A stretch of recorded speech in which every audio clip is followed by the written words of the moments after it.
You will hear a woman asking about membership of a society. First, you have some time to look at questions 1 to 4.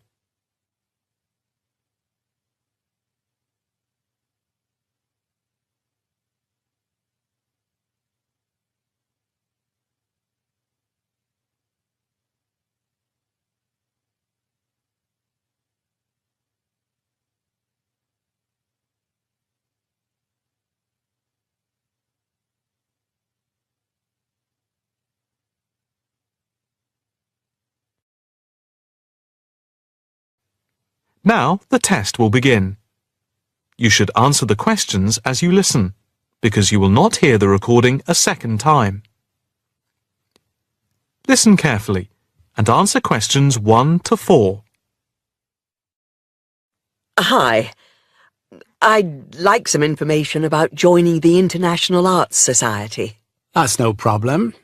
What exactly can I help you with? First of all, I'd like to know about the membership fee. Well, there are 2 types of membership. Can you tell me what they are?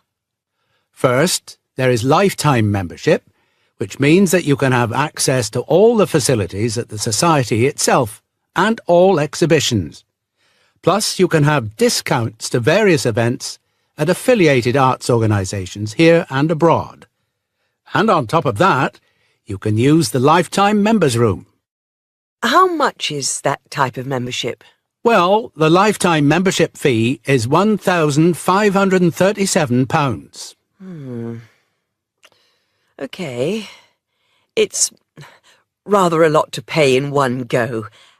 What about the other membership? The ordinary membership, that's £193 per year. That sounds a bit more reasonable. What does that entitle you to?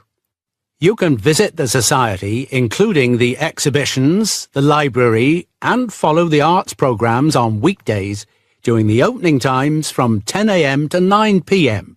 and at the weekend between 10 a.m. and 5 p.m. On Saturday, if there's a special event like a lecture or restricted showing of an exhibition, then it opens until 9 p.m. So, what is the difference between this and the lifetime membership?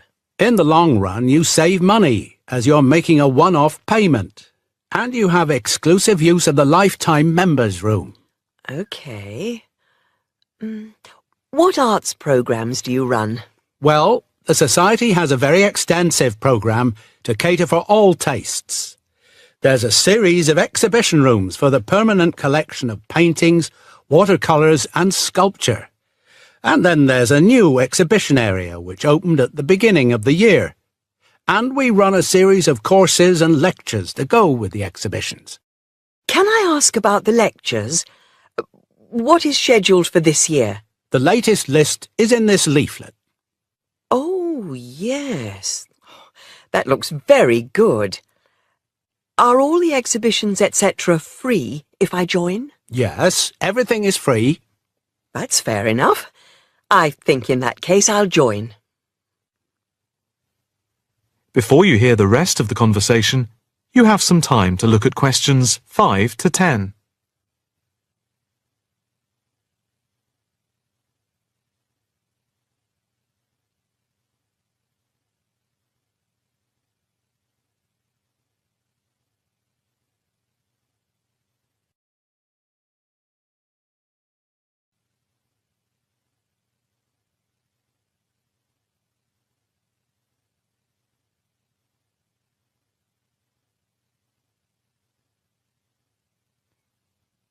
Now listen and answer questions 5 to 10.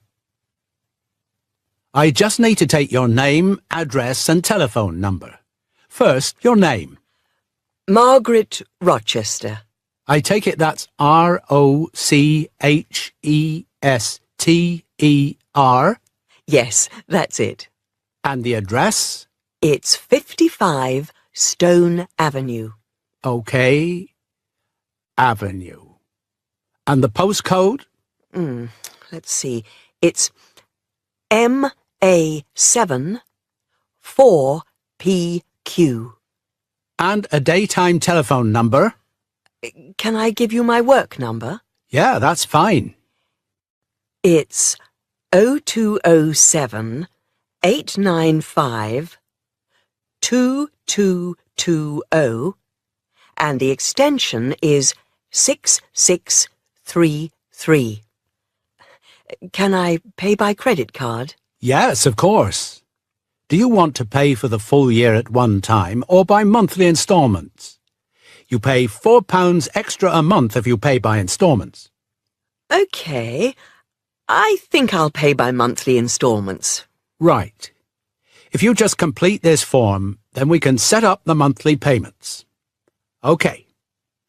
If you just put your PIN number in the machine, I can deduct the first month's payment. Right. That's gone through. Here's your card. I now just need to take your photograph over here, and then I can put it on your membership card. OK. That's it. I'll just print out your membership card. Right, here you are. Thank you. By the way, can I bring any friends to the Society exhibitions and lectures? With the ordinary membership, we can issue a day pass once a fortnight, which allows you to bring a friend in. But you have to accompany them. Thank you. Can I go in now? Yes. You just swipe your card here. That is the end of Section 1. Now turn to Section 2. Section 2. You are going to hear an orientation talk. First, you have some time to look at questions 11 to 15.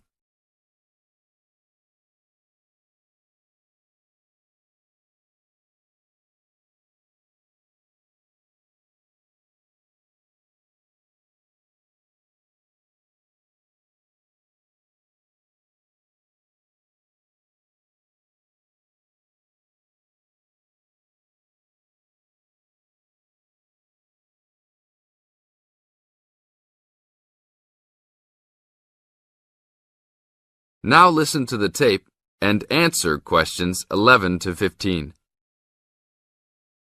Welcome to Orientation Week. Today I am here with the captain of our school's women's gymnastics team. Her name is Elizabeth Rain, and she is a fourth-year student. I hope you can all see her as an example of a responsible student and athlete, a role model for everyone. Hi, Elizabeth. Thank you for stopping by our Orientation Week. Thank you for having me. Welcome to our university, everyone. If there are any of you thinking about joining our school's athletic program, I would strongly encourage you to do it. Being a part of the gymnastics team has been one of my best experiences during my time at this school. It has taught me so much about teamwork and friendship, and has even taught me how to improve my academics by prioritizing my time. I have some questions that I am sure the students will want to know the answers to as well. First of all, how did you find the time to do well in classes as well as train for gymnastics? Prioritizing is the key. You must be very organized. Every day I wake up and I know what I must do for the day. I plan things in order of importance. For example, if today I have a competition for gymnastics in the afternoon, then I know I have to finish my homework and studying in the morning. In other words, keeping an organized schedule of your priorities is very important. Can you explain to the students a little bit about your study habits? Well, I usually try to take classes that I'm interested in. This way, I have no excuse not to study because I chose the classes out of my own preference. I separate my study time by class. For example, if I have 5 classes for this semester, I will study for 1 class a day from Monday through Friday, and then review for all of them on the weekend. I won't try and study for all 5 of my classes at one time. It is too hard to do that, to remember everything and not feel like you are going crazy. It is very important to focus the time that you set aside for studying. I do not study with the television on. I try to keep away from all distractions, because I find that I learn better that way. But of course, how each individual will study depends on each person. Now look at questions 16 to 20.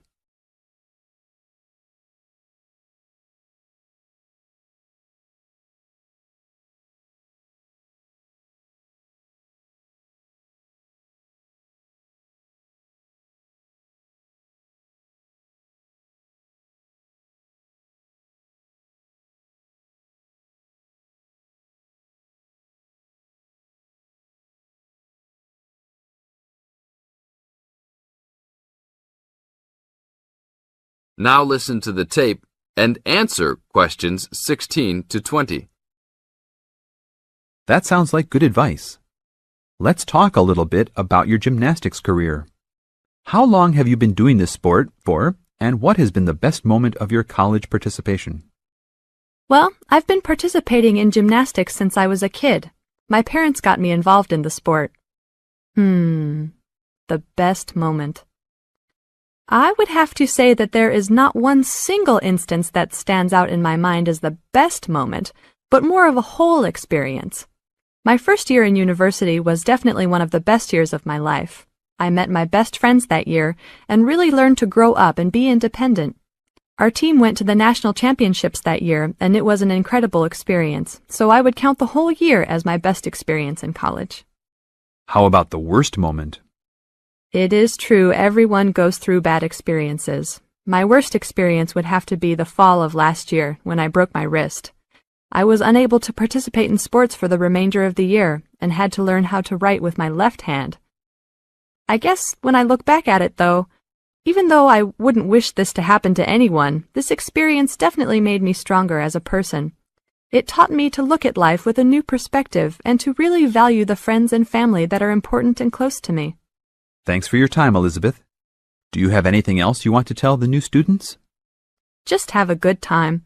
Don't stress out too much, but be responsible for your actions. Work hard and play hard. That's my motto for life. This is the end of Section 2. Now turn to Section 3. Section 3. You are going to hear a conversation between a student and a tutor. First, you have some time to look at questions 21 to 25.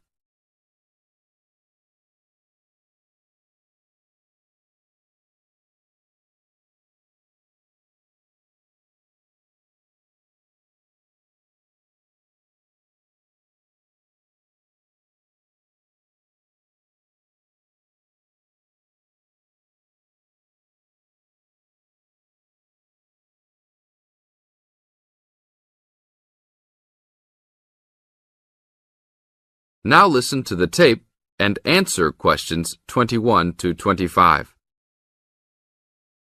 Hi, Brad.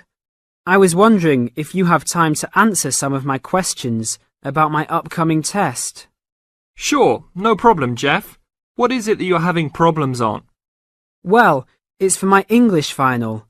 We have to prepare a 5-minute speech to present in front of the whole class, including the professor, so I'm a little bit worried.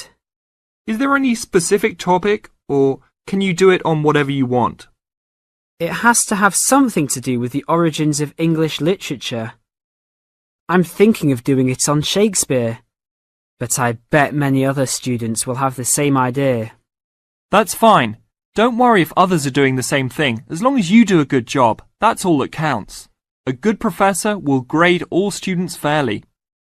You really think so? I suppose Shakespeare is the most famous author, so it should be fine. Besides, Shakespeare has so many works. You only have to choose a couple of them and talk about those. I guess you're right. Do you have any advice about how to prepare a speech? First, you need to select your topic. Have you done this yet? Yes, I have lots of information on Shakespeare.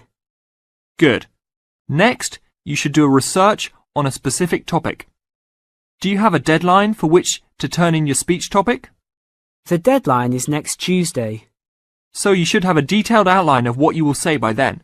Do not just turn in a piece of paper saying Shakespeare on it. That will not give your professor any idea as to what you will be talking about.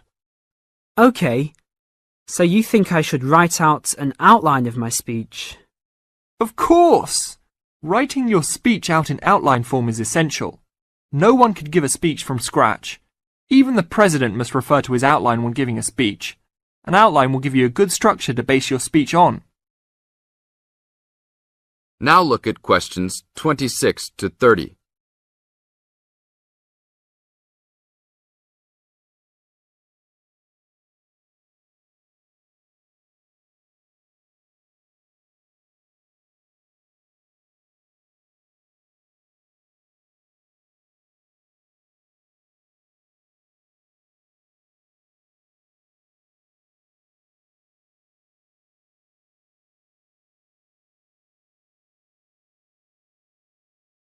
Now listen to the tape and answer questions 26 to 30. That's true. I was thinking that I would do an outline last, after I figured everything out. But I think your idea is better. What should I do after I have an outline prepared? You should then write the speech out, word for word, what you're going to say. This is so you'll have a firm idea of what you will say.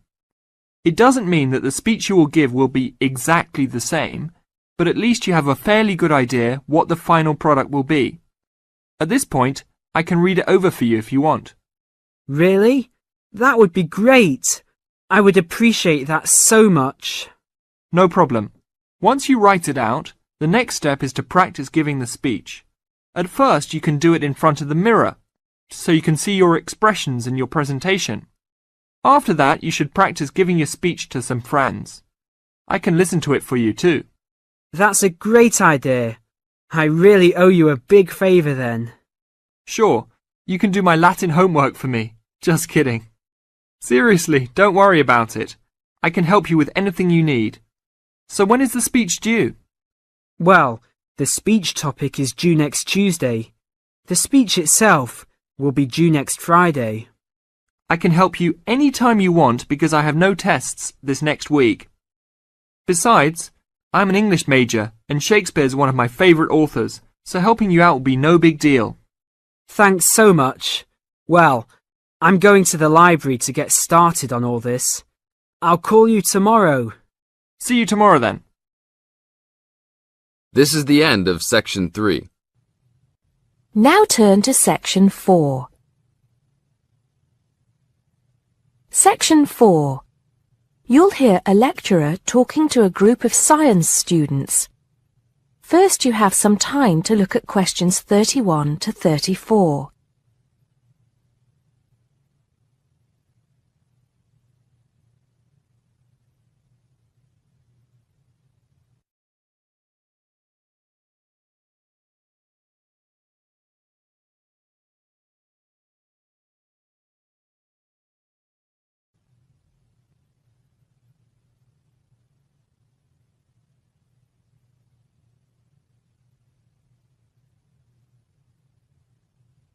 Now listen carefully and answer questions 31 to 34.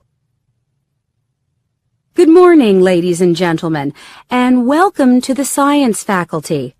As you may know, my field of study is neurobiology, so you may be wondering what I have to say to those of you who are studying physics or chemistry or geology, even those of you who intend to become doctors.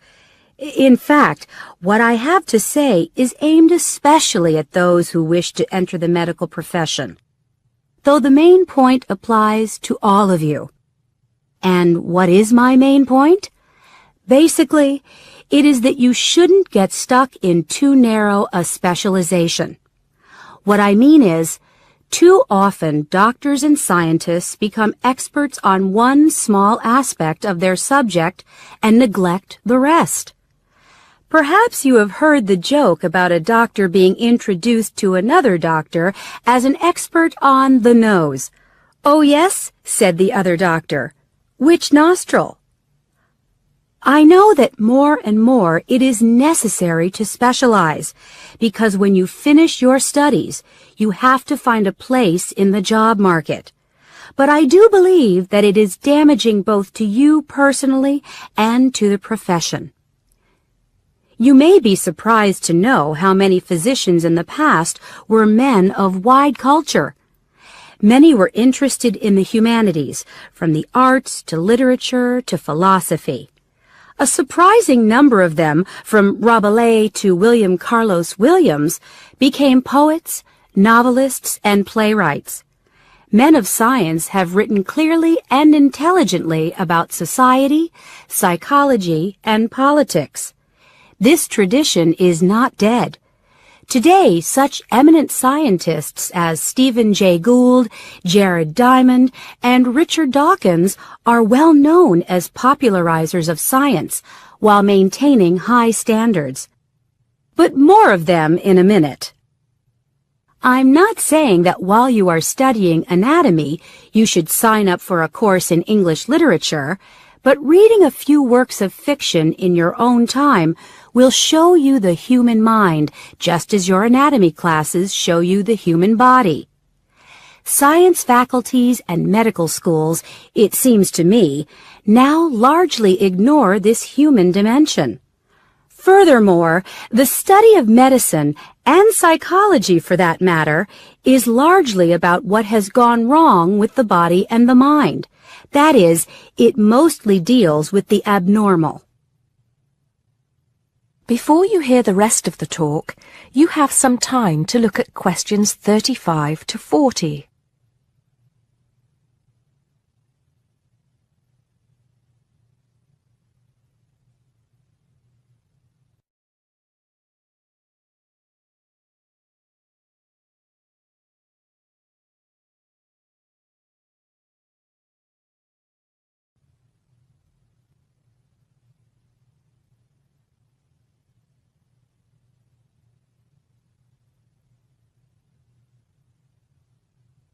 Now listen and answer questions 35 to 40. So, to try and correct this situation, if only in a small way, I have come up with some extra reading for you to do. Don't worry, I wouldn't have chosen them if I didn't think they were enjoyable as well as interesting. The first on my list I'm sure you've all heard of, even if you haven't read it. It's Bill Bryson's A Short History of Nearly Everything. Now, don't turn your noses up at it just because it's now officially a school book and is written to entertain as well as inform. In fact, I've found it a very good bedside book. Next come a couple of the writers I mentioned earlier. Any collection of essays by Stephen Jay Gould is worth reading. He writes clearly in a language non-scientists can easily understand. In fact, a lot of his essays are responses to questions about science from the general public. He's also entertaining on the subject of baseball. Perhaps you should start with Gould's Wonderful Life. He writes brilliantly about natural history and shows how much imagination and excitement there is in scientific discovery. Then there's Jared Diamond's The Rise and Fall of the Third Chimpanzee, which shows us how close we are to the apes and forces us to look at some of the darker aspects of human nature. After reading it, you won't forget your animal ancestry. But don't let that put you off. It's very readable. You're probably saying to yourselves, just a minute, these are all science books. What about the fiction? I'll come to those in a later lecture. At the moment, I'm just trying to get you to read away from your chosen field of study. However, I will recommend one work of fiction now, though it might come as a bit of a surprise. If it does, it means you haven't read it. The book is The Water Babies by Charles Kingsley. I can see I have surprised you. Well, it is in fact the first fictional response to Charles Darwin's On the Origin of Species.